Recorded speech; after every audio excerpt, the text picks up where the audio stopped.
Selamat malam dan selamat berjumpa kembali dengan saya, Davin Agusta, bersama teman-teman, saudara-saudari, dan kerabat semuanya. Tema kali ini, saya ingin membahas berkaitan dengan menjadi seseorang yang lebih baik dari sebelumnya.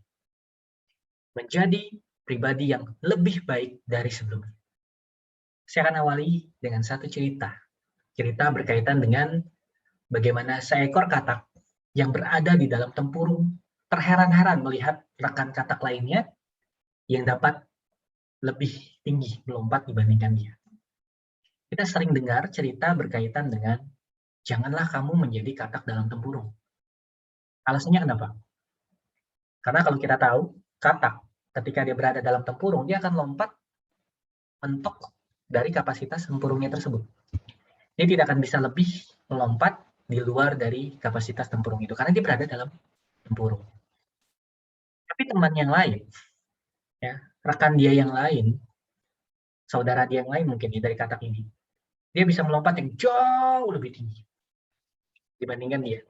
Yang mungkin dia merasa bahwa si katak yang dalam tempurung ini dia sudah melakukan upaya yang paling tinggi ya dalam melompat. Ketika pada saat dia keluar dari tempurung, dia punya kapasitas melompat sesuai dengan kapasitas mentoknya tempurung tersebut.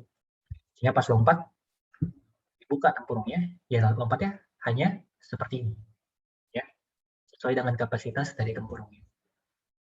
Tapi berbeda ketika katak yang tidak berada dalam tempurung. Dia akan lompat jauh lebih tinggi dibandingkan katak dalam tempurung itu. Katak dalam tempurung terheran-heran ketika melihat saudaranya, temannya, kerabatnya yang dapat melompat jauh lebih tinggi daripada dia. Yang dia merasa bahwa saya sudah merasa saya lompat paling tinggi nih, sesuai dengan maksimalnya lompat seekor katak. Seperti itu. Tapi dia bingung kok ada saudaranya, ada kerabatnya, ada temannya yang bisa jauh melampaui lompat yang dia bilang udah tinggi seperti itu. Ketika pada saat dia bertanya kepada saudaranya, temannya atau kerabatnya, kerabat atau saudaranya justru terheran. Kok kamu lompatnya pendek banget? Kok kamu lompatnya kok tidak tinggi-tinggi banget ya? Mereka malah terheran. Ya, si katak yang dalam tempurung yang dibuka tempurungnya ini terheran-heran karena kerabat saudara dan temannya jauh bisa melompat lebih tinggi daripada dia. Kerabat teman saudaranya pun juga terheran-heran ketika melihat kok dia melompat hanya sebatas itu. Apa makna di balik cerita ini, teman-teman, Bapak Ibu sekalian? Maknanya adalah ketika kita sudah membatasi kemampuan kita, ketika kita sudah tidak mau belajar untuk hal-hal yang baru, mencoba suatu tantangan baru, kita seperti katak dalam tempurung tersebut. Kita tidak bisa mengukur sekiranya kita bisa lompat lebih tinggi sejauh apa. Akibat kita hanya berpikir di zona nyaman kita. Nah, yaudahlah, saya memang terlahir sebagai seorang karyawan. Ya sudahlah, saya terlahir sebagai seorang administrasi. Ya udah, saya terlahir sebagai seorang tenaga pengajar. Hanya kata, ya sudahlah. Berarti mereka seperti katak dalam tempurung tersebut. Sehingga dia tidak bisa melompat jauh lebih tinggi. Ya. Tapi katak di luar sana, mereka mungkin juga banyak tantangannya. Ya, teman-teman, Bapak Ibu sekalian, rekan-rekan, di sana juga banyak pemangsa, ya. Banyak yang mungkin bisa menjadikan dia sebagai mangsa dari hewan-hewan pemangsa katak, ya. Tapi ketika dia mencoba, ya, melewati hal-hal tersebut, melewati si pemangsa, dia akan punya hal yang terbiasa untuk jauh melompat lebih tinggi. Seperti seseorang yang dia mau belajar, dia merasakan rasa sulitnya, dia merasakan suatu resikonya dalam hal belajar tersebut. Tapi ketika dia sudah melewati hal-hal itu, dia akan bisa melompat yang jauh lebih tinggi. Itulah sebabnya, kalau ada kalimat orang bijak, dia bilang seperti ini. Kalau kita mau belajar, apapun yang kita pelajari, pasti bisa kita dapatkan. Tapi kalau kita tidak mau belajar, apapun yang kita inginkan, tidak akan pernah didapatkan. Itu benar. Alasannya, Karena kalau kita belajar, kita akan mencoba menjadi bisa dari tidak bisa. Tapi ketika kita tidak mau belajar, kita akan membatasi diri kita dan berkata bahwa kita nggak bisa melakukan hal tersebut. Sehingga kita tidak akan bisa jauh lebih baik dari sebelumnya. Ya, ada pepatah berkata bahwa bagaikan padi, semakin berisi semakin merunduk. Ilmu padi, bagaimana kita bisa menjalankan kerendahan hati. Kalau orang yang tidak banyak bicara, biasanya jauh lebih baik, jauh lebih pintar. Tidak salah peribahasa tersebut yang berkata bahwa ilmu padi, orang yang berisi semakin merunduk, semakin rendah hati dan merasa bahwa dirinya harus terus belajar. Tapi ketika kita sudah mengetahui suatu hal, ketika kita sudah mendapatkan pembelajaran tersebut, jangan pernah berhenti hanya sampai di sana. Alasannya, kalau kita hanya berhenti sampai kita bisa saja, kembali ke topik sebelumnya, value yang kita miliki tidak akan pernah berkembang, tidak akan pernah bertambah. Lantas, apa yang harus kita lakukan? Dari apa yang kita pelajari, sehingga kita bisa melakukan hal tersebut, kita bisa berupaya memberikan value kita kepada orang yang tepat. Sehingga apa? Kita bisa melompat lebih tinggi, kita bisa menjadi pribadi yang lebih tinggi, dan melampaui apa yang kita rasa bisa hanya seperti itu saja. Ternyata kita harus jauh lebih daripada yang kita tahu. Ya. Kalau teman-teman pernah dengar cerita seorang Albert Einstein. Albert Einstein kita kenal sebagai salah satu orang paling jenius yang ada di muka bumi. Sama dengan MC kuadrat, ya, kecepatan cahaya dan sebagainya, ya. Tapi kisahnya dia pada saat dia masih remaja dan muda, dia tidak dikenal sebagai seorang yang jenius atau seseorang yang pintar atau pandai. Dia hanya dikenal sebagai anak yang agak terbelakang, yang suka dengan musik. Dan pada saat itu dia sebagai pemusik, pemain biola. Bukan sebagai ahli fisika yang hebat, yang jenius, yang bisa mengukur berkaitan dengan ilmu-ilmu fisika yang wow. Tidak seperti itu. Tapi kenapa seorang Albert Einstein bisa dikenal sebagai orang paling jenius yang pernah hidup di muka bumi? Karena dia punya passion, teman-teman. Nah, sekarang kita akan bahas bagaimana tadi cerita berkaitan dengan katak dalam tempurung, kita buka tempurung dan kita berlatih untuk lompat seperti katak pada umumnya. Seperti apa yang kita bisa lakukan sesungguhnya. Dan belajar dari ilmu padi, kita juga semakin berisi, semakin meruntuk, karena kita udah berisi, kita bisa berupaya memberikan value itu kepada sekitar kita. Dan semua itu bisa terbentuk karena adanya passion. Albert Einstein, dia punya passion, teman-teman. Passion yang mungkin tidak sama dengan orang-orang yang ada di sekitarnya pada saat itu, yang mungkin belajar secara umum ilmu pengetahuan, atau mungkin hal-hal yang biasa di lingkungan itu dapatkan. Tapi kalau kita punya passion, selayaknya Albert Einstein, dia tidak diterima oleh lingkungannya dan dianggap bahkan seperti anak terbelakang. Tapi dia punya bakat musik. Dan ternyata passionnya dia adalah ilmu fisika, yang pada saat itu tidak banyak orang yang suka atau bisa. Sehingga karena passionnya dia, saat ini dikenal sebagai salah seorang yang jenius yang pernah hidup di muka bumi. Kita sekarang bertanya kepada diri kita sendiri, apakah kita punya passion yang dapat kita kembangkan, yang dapat kita budayakan, sehingga orang mengenal kita dengan passion tersebut adalah apa adanya kita. Bukan kita menjadi orang lain. Kalau kita, misalnya, ya, ada perbandingan beberapa hewan, ya, ada ikan, ada kera, ya.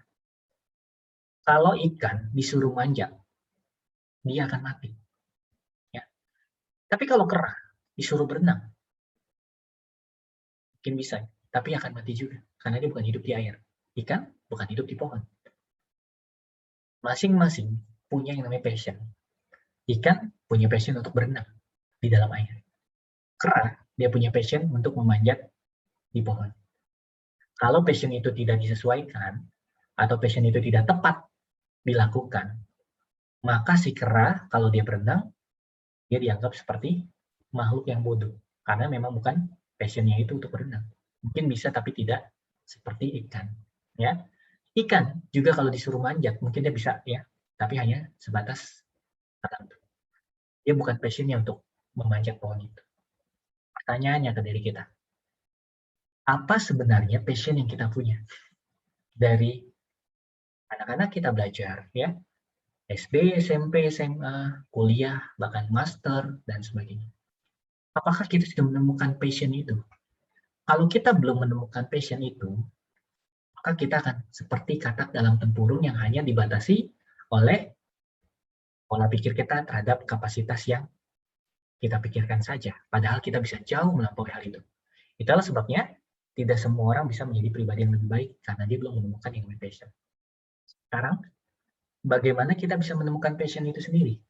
Pertama, kita jangan pernah memikirkan omongan orang lain.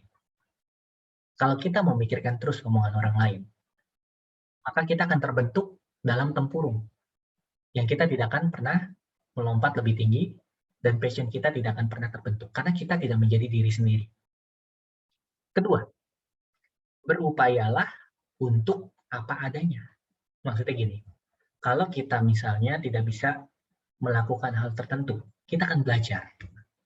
Nah, tapi jangan pernah ketika dalam proses belajar, karena kita ingin dihargai, karena kita ingin diakui, proses belajar kita cepat. Tapi ternyata semuanya itu adalah hasil contekan misalnya.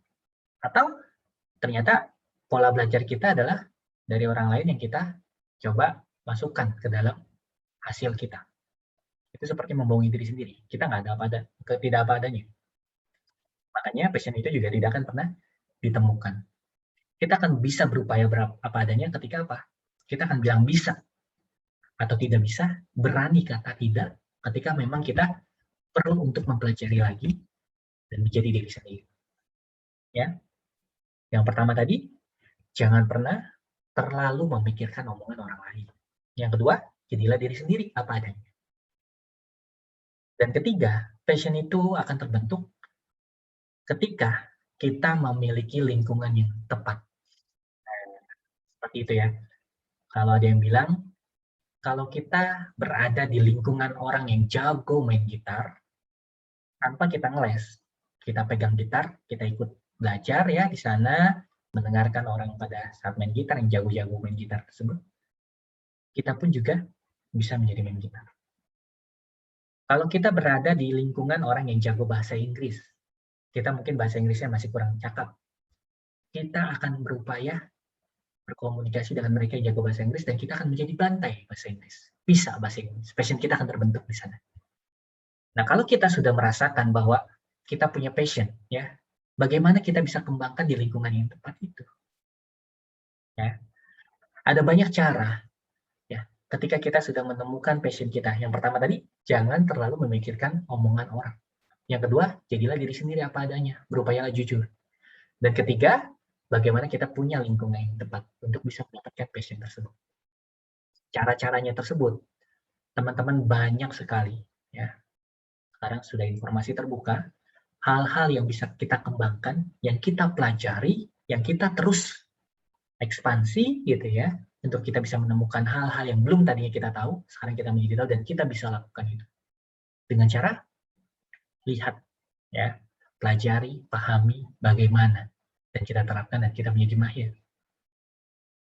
Orang ketika menemukan passion tersebut, biasanya belajar dengan cara 3 hal, teman-teman. Yang pertama, ya, mereka akan berupaya memaksimalkan visualnya mereka. Jadi gimana maksudnya visual? Ketika seorang mekanik baru, dia melihat mekanik-mekanik yang handal, dia akan melihat bagaimana ya cara untuk memasang, membongkar mesin ini. Dia akan berupaya melihat. Atau teman-teman juga pernah melihat beberapa orang yang mengembangkan passion-nya dengan cara visual ya, menggambar dan sebagainya. ya fotografer, ya mempelajari itu dengan cara melihat atau lihat-lihat di YouTube ya tutorial-tutorial tertentu dan sebagainya. Bahkan passion dengan cara visual. Ada cara yang kedua, itu dengan cara audio atau mendengarkan ya. Ceritanya adalah kalau dia senang ngobrol orangnya ini, ya, senang untuk berbincang-bincang. Kadang ada yang bilang ini orangnya ceriwis, bawel. Berarti dia biasanya belajar dengan cara audio ya. Dia akan mendengarkan, dari mendengarkan itu dia mendapatkan ilmu, dan ilmu itu menjadi passion dia. Contohnya siapa sih kalau orang-orang yang dari audio? Contohnya adalah kalau teman-teman biasa mendengarkan orang-orang yang suka nyanyi atau penyanyi-penyanyi, dia akan berupaya mendengarkan lagu, musik, lantunnya sehingga dia bisa improvisasi tuh dengan tone suaranya dia dan sebagainya. Dia akan belajar dengan audio. Atau yang simpelnya, kalau dulu ya saya pernah mungkin masa-masa SD SMP baca buku, besok ujian ya. Wah, kayaknya ada cara yang lebih praktis yang perlu dilakukan. Apa yang dilakukan oleh saya? Dulu punya handphone yang mungkin kotak-kotak Nokia zaman dulu seperti itu ya. Saya coba rekam ya, saya baca buku tersebut sebelum ujian, saya rekam suara saya dengan headset pada saat itu sambil saya tiduran. Kan waktu itu saya juga senang untuk membantu orang tua pada saat itu ya untuk beberapa hal, sambil misalnya bantu beresin rumah dan sebagainya habis pulang sekolah. Saya sambil dengerin tuh ya, pakai headset, pakai handphone saya, suara saya sendiri yang saya baca pakai buku. Besokannya saya nggak perlu baca buku itu lagi, saya bisa dapat nilai bagus. Ternyata saya senang nih untuk mendengarkan dari suara ya, cara belajarnya. Passion saya terbentuk di situ. Ya, saya akan menciptakan pertumbuhan terhadap passion saya dengan cara belajar seperti itu. Saya suka visual juga ya. Kebetulan saya kuliahnya S1 adalah desain ya, desain komunikasi visual. Yang S2-nya saya training and development people ya, atau people development, training and development. Nah, disitulah saya mulai merasakan bahwa passion saya adalah ini nih ya. Yang ketiga, ada lagi cara dengan cara belajar atau menumbuhkan passion secara kinestetik. Mungkin sempat familiar dengan hal ini. Apa yang dimaksud dengan kinestetik? Kinestetik, tipikalnya adalah dia akan menemukan passion kalau langsung mencoba, trial and error. Dia tidak akan bisa mempelajari itu hanya dengan cara melihat, atau tidak hanya bisa mempelajari itu dengan cara mendengarkan. Dia akan bisa belajar dengan cara apa? Dengan cara mempraktekkan langsung trial and error. Contohnya siapa nih? Saya ambil contoh adalah pemain sepak bola. Coba dibayangkan, kalau pemain sepak bola, dia cuma belajar cara menendang tuh dari nonton, dia tidak mempraktekkan, dia tidak akan bisa menjadi pemain sepak bola yang handal. Atau mungkin kalau misalnya pemain sepak bola dia cuma mendengarkan, dia tidak bisa menjadi pemain sepak bola yang handal. Yang harus dilakukan oleh dia adalah dia akan berupaya melatih dirinya bagaimana caranya mendribling, bagaimana caranya menendang, dan bagaimana caranya untuk menggocek dan sebagainya dengan praktek langsung. Makanya dia setiap hari itu ada training ya, ada pelatihan. Karena memang kinestetik. Sebagai contoh, ketika pada saat saya mulai untuk mencoba ya, berkaitan dulu belajar dari yang namanya alat-alat ya, dengan lukis ya, dengan patung dan sebagainya. Saya berupaya untuk bagaimana cara membuat ini praktek langsung. Ya dulu masih ada namanya belajar melukis manikin gitu ya. Ada dulu plastisin dan sebagainya, dan mencoret-coret di kertas gagal, nggak apa-apa, ulang lagi, ulang lagi, ulang lagi. Tapi ternyata ketiga hal itulah saya baru menemukan passion saya. Jadi bagaimana teman-teman, Bapak Ibu, kerabat sekalian bisa menemukan passion? Belajar dengan cara bagaimana? Silakan pilih atau boleh ketiganya. Visual, audio, kinestetik. Ya. Bahkan ada satu cerita sebagai cerita penutup. Teman-teman mungkin sering makan yang namanya KFC, Kentucky Fried Chicken. Ya. Kapten Sanders, teman-teman tahu, dia menemukan passionnya bukan berada pada usia muda, bukan pada usia remaja, ya, dewasa muda, dewasa, gitu. Tapi dia menemukan passionnya dia di usia kepala 6 atau 60-an. Dan kita kenal dan kita sangat senang makan yang namanya KFC. Dan Kapten Sanders ini menemukan passion-nya di usia senja.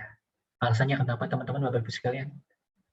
Karena dia tidak bisa menemukan pada saat itu bagaimana sosok mempelajari suatu hal dengan cara yang bermanfaat, gitu ya. Dengan cara yang benar-benar dia senangi. Pada saat itu dia tidak menemukannya. Itulah sebabnya kita, cerita pertama tadi apa? Jangan pernah menjadi katak dalam tempurung. Tapi berupayalah sebisa-bisanya ya, belajar dan jangan berada di zona nyaman kita. Yang kedua, kita bisa apa adanya dengan diri kita sendiri. Bisa, tidak, tapi kita akan mau terus belajar untuk mengembangkan, dan kita tahu sulitnya untuk belajar itu dan dari tidak bisa menjadi bisa dan menjadi handal. Dan ketiga, ya, bagaimana kita juga bisa menemukan lingkungan yang tepat, lingkungan yang positif untuk kita bisa mengembangkan diri. Cerita yang kedua berkaitan dengan ilmu tadi, peribahasa, semakin berisi semakin merunduk. Belajarlah untuk rendah hati. Mau belajar dan mau menerima kritikan, ya, dan berupaya untuk memberikan value kepada lingkungan sekitar kita. Mengajar mereka yang tidak bisa, membantu mereka yang tidak bisa, menawarkan solusi kepada mereka. Dan terakhir, bagaimana kita bisa mengembangkan passion. Karena passion itu setiap orang punya. Dari Albert Einstein, ya, dari orang yang menganggap dia anak yang terbelakang, yang hanya seorang violis, ya, pemain biola, tapi kita kenal sebagai ahli fisika, salah satu orang jenius yang ada hidup di muka bumi ini. Dan bagaimana passion itu kita bisa kembangkan dengan cara 3 hal. Visual, belajar secara visual. Kinestetik, belajar dengan cara trial and error, praktek langsung, dan audio, suara. Ya. Kita tidak bisa menjadi orang yang sempurna, tapi berupayalah untuk mau melengkapi diri, sehingga apa? Menjadi pribadi yang lebih baik dari sebelumnya.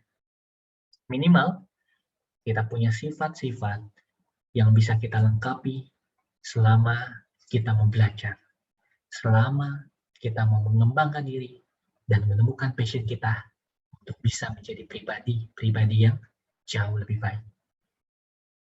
Terima kasih teman-teman, Bapak Ibu, kerabat sekalian. Episode kali ini semoga bisa bermanfaat. Dan jangan lupa subscribe dan tonton video-video berikutnya. Sampai jumpa. Selamat malam. Saya Davin Agusta. Dadah.